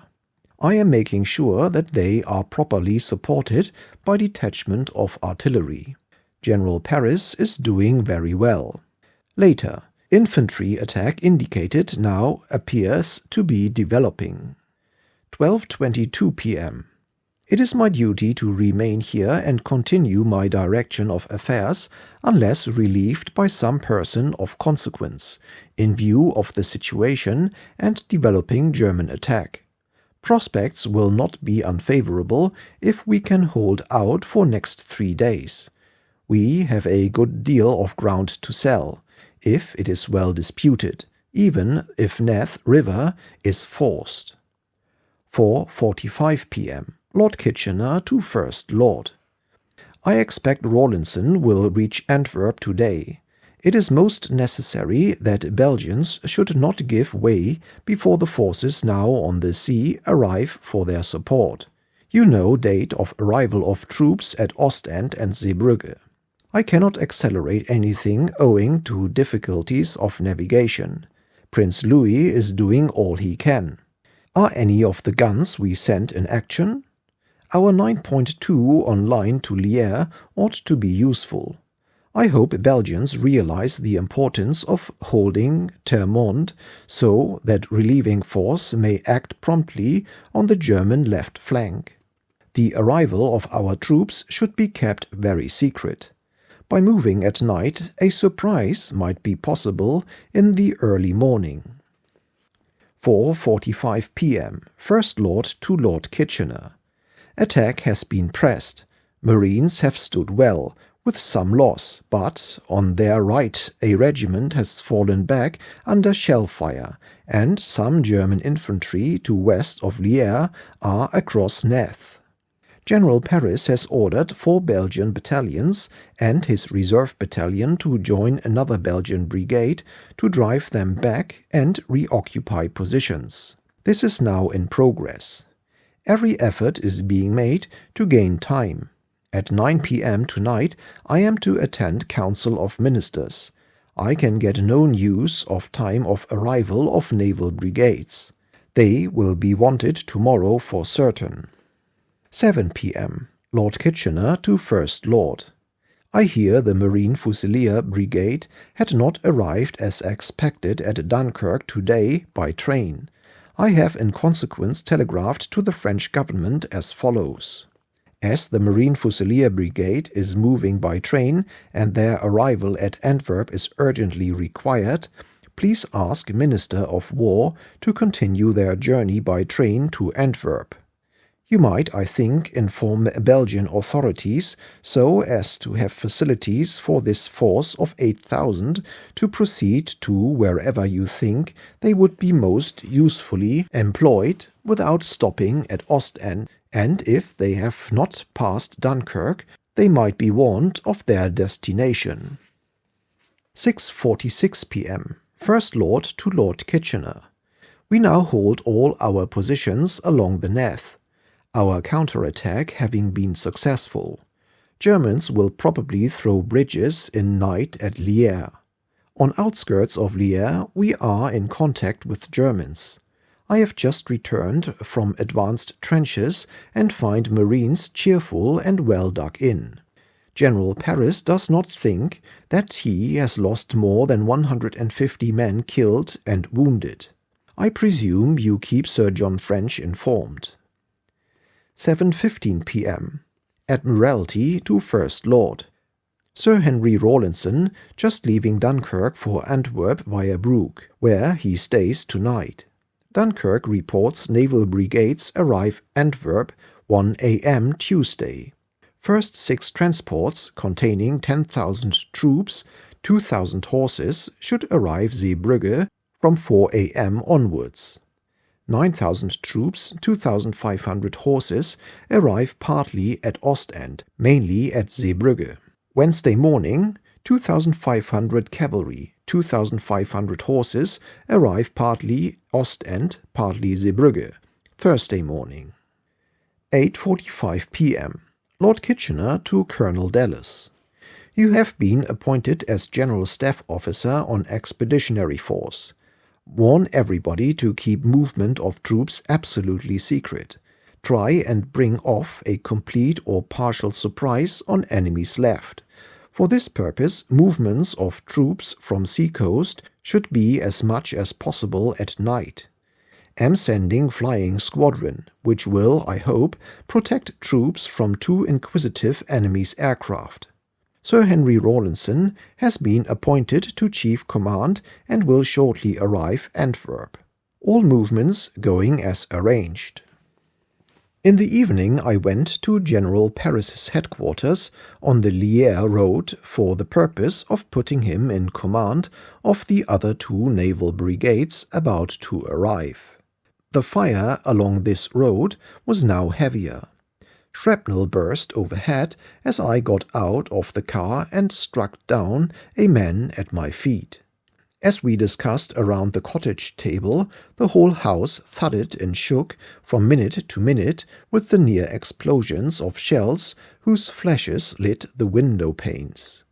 In such circumstances was it that General Paris received from the representative of the Admiralty the command of the Royal Naval Division, which he was destined to hold with so much honor until he fell grievously wounded in his trenches after 3 years' war.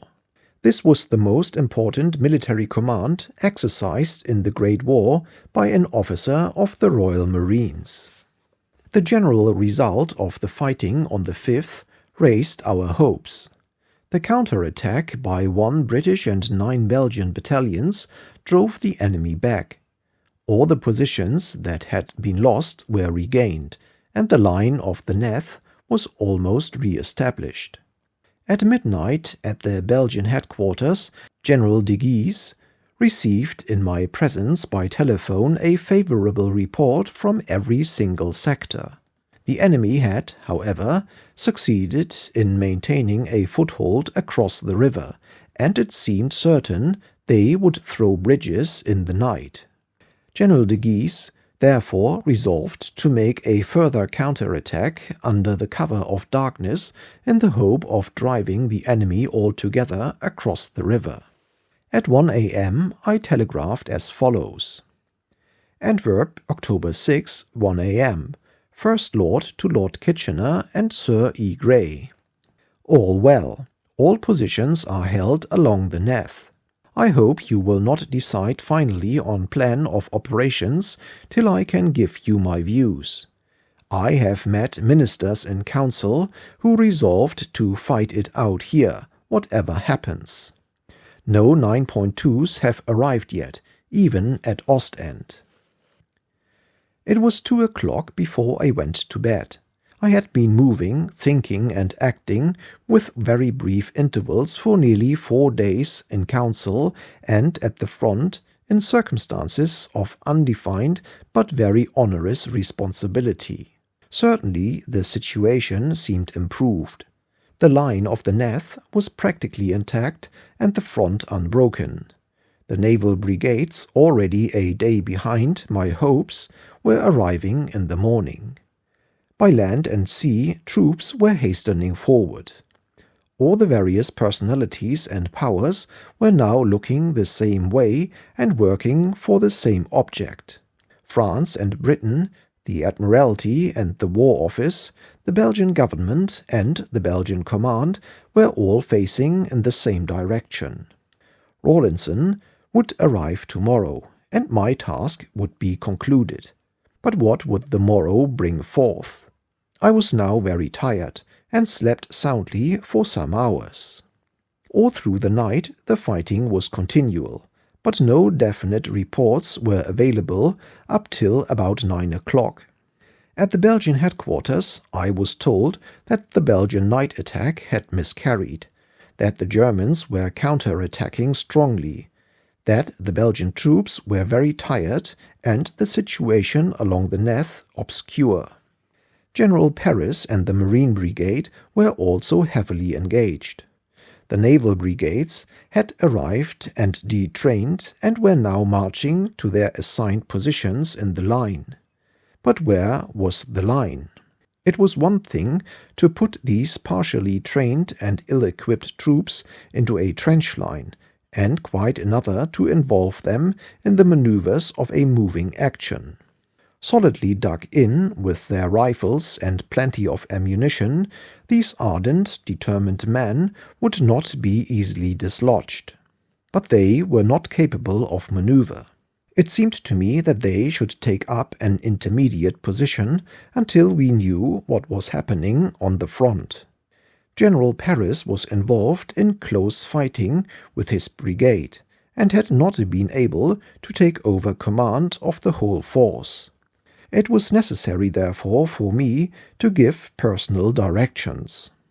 I motored to the Belgian headquarters, told General de Guise that these new troops must have fixed positions to fight in and would be wasted if flung in piecemeal. I proposed to stop them about 4 miles short of their original destination as a support and rallying line for the Belgian troops who were falling back. He agreed that this was wise and right, and I went myself to see that the orders were carried out. The moment one left the city gates, the streams of wounded and of fugitives betokened heavy and adverse fighting. Shells from the enemy's field artillery were falling frequently on roads and villages which yesterday were beyond his range. We were by no means sure at what point the flow of refugees would end and the wave of pursuers begin. However, by about midday, the 3 naval and marine brigades were drawn up with the Belgian reserve astride of the Antwerp-Liège road in the line Contige-Vreemde. In this position, we awaited the next development and expected to be almost immediately attacked. The Germans, to our relief, did not molest the retirement of the 3 Belgian divisions. They waited to gather strength and to bring up and use again the remorseless artillery upon which they were mainly relying. As no German infantry appeared and no heavy bombardment began, the naval brigades moved forward in their turn and took up positions nearer to where the enemy had halted. I remained in the line on the Liège road. Here, at about 5 o'clock, Sir Henry Rawlinson joined me. The general took, as might be expected, a robust view of the situation and was by no means disposed to give up the quarrel either on the Antwerp front or on the line of communications, which were already being more severely pressed. In fact, I found in this officer, whom I had known for many years, that innate, instinctive revolt against acquiescing in the will of the enemy, which is an invaluable quality in military men. These sentiments were also shared by Colonel Bridges, former British military attaché in Belgium, who had arrived from Sir John French. At 7 o'clock a council of war was held in the palace under the presidency of the king. We affirmed the readiness and ability of the British government to execute punctually and fully the engagements into which we had entered 2 days earlier. But the Belgian chiefs were convinced that even if the Antwerp front along the line of the Neth could be restored, the danger to their communications had become so great that they must without delay resume the movement of their army to the left bank of the Scheldt, which had been interrupted 3 days previously. Here they conceived themselves able to join hands with any Anglo-French relieving force, while at the same time securing their own retreat on Ghent, which they had already on September 4 reinforced by a brigade. It was not for us to contest their view, and events have shown that they were right. The arrangements set out in the following telegram were made. Antwerp, October 6, 10:37 p.m. First Lord to Lord Kitchener. Germans attacked our position along the Neth early this morning. Belgian troops on the right of Marine Brigade were overpowered. General retirement with some loss was effected to a lightly entrenched position on the line Contige-Vreemde, where enemy are not for the moment pressing. Germans will be enabled to bombard city tomorrow owing to lost ground. In view of this and of complete exhaustion and imminent demoralization of Belgian army, Rawlinson, who has arrived, has, with my full agreement and that of Belgian General Staff, ordered a general retirement to inner line of force. The 3 naval brigades will hold intervals between force and be supported by about a dozen Belgian battalions. On this line, which is very strong against infantry attack, our troops can certainly hold out as long as the city will endure bombardment. Had naval brigades arrived 24 hours earlier, we could probably have held line off the Neth. They have not been engaged, and Marines have not lost more than 200 men. This evening, Rawlinson and I attended a council of war presided over by the King. We suggested an attempt to re-establish Anglo-Belgian forces on line of the Neth by employing 7th Division in a counterattack in 48 hours' time, but they had all clearly made up their minds that their army was not in a fit condition to cooperate in any offensive movement. Accordingly, we have arranged with them 1. That, while the town endures bombardment, General Paris, with naval division and Belgian support, will defend inner line of forts to the uttermost. 2. That the rest of the Belgian field army shall be immediately withdrawn across the Scheldt to what they call the entrenched camp of the left bank. This area is protected by the Scheldt, various forts and entrenchments, and large inundations, and here they hope to find time to recover and reform. From this position they will aid to the best of their ability any relieving movement which may be possible from the west. 3. Rawlinson will organize relieving force at Ghent and Broek and prepare to move forward as soon as possible. But I shall hope tomorrow to convince you that it should be strengthened for the operation. We are all agreed that in the circumstances there is no other course open. I return with Rawlinson tonight to Broek, and early tomorrow morning shall be in London. Aviation Park and heavy guns will be moved from Antwerp. General Rawlinson and I left the city together that night, and after an anxious drive over roads luckily infested by nothing worse than rumour, I boarded the Attentive at Ostend and returned to England. So far as the personal aspect of this story is concerned, I cannot feel that I deserve the reproaches and foolish fictions which have been so long freely and ignorantly heaped upon me. I could not foresee that the mission I undertook would keep me away from the Admiralty for more than 48 hours, or that I should find myself involved in another set of special responsibilities outside the duties of the office which I held. No doubt, had I been 10 years older, I should have hesitated long before accepting so unpromising a task. But the events occurred in the order I have described, and at each stage the action which I took seemed right, natural, and even inevitable. Throughout I was held in the grip of emergencies and realities which transcended considerations of praise or blame. Footnote: But see Lord Fisher. One night he, Kitchener, was in bed asleep, when Mr. Churchill, then First Lord of the Admiralty, bursting into the room, pleaded for the War Minister's permission to leave at once for Antwerp. In spite of the late hour, Sir Edward Grey arrived in the middle of the discussion, and while he was engaging Lord Kitchener's attention, Mr. Churchill slipped away. He was next heard of when a telegram from Antwerp was put into Lord Kitchener's hands, in which his impetuous colleague asked bravely to be allowed to resign his great office, to be given command of a naval brigade, and pleading that reinforcements should be hurried out to those forlorn and lonely men, as he called them, who were vainly trying to hold on to the Antwerp lines. Lord Kitchener was not upset, but he was not unmoved, etc. From The Tragedy of Lord Kitchener, page 67.